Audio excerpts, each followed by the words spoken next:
From VOA Learning English, this is the Help Report in Special English.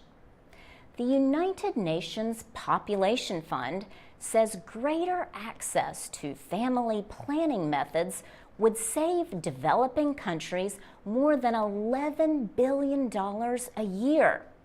A new UN report says the savings would come from reduced costs of care for mothers and newborn babies.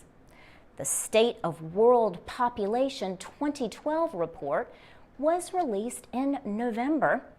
It says over 200 million women in the developing world cannot get birth control or other family planning services.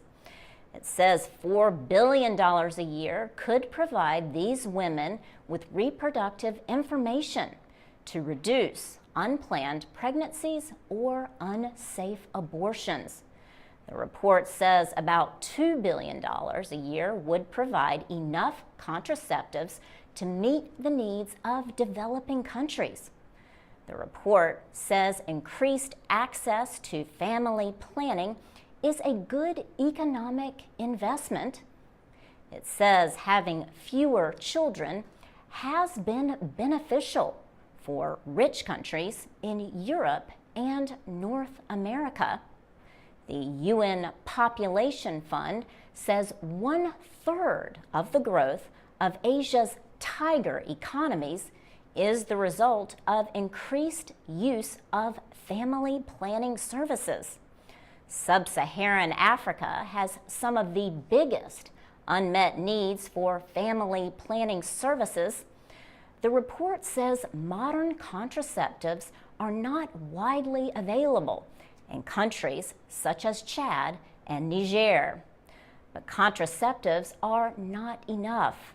There are social, political, and legal barriers that prevent access to birth control.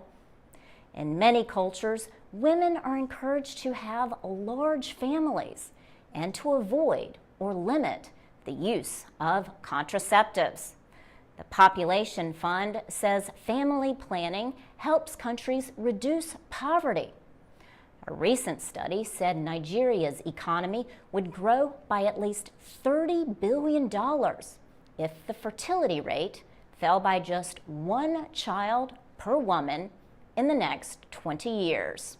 For VOA Learning English, I'm Laurel Bowman.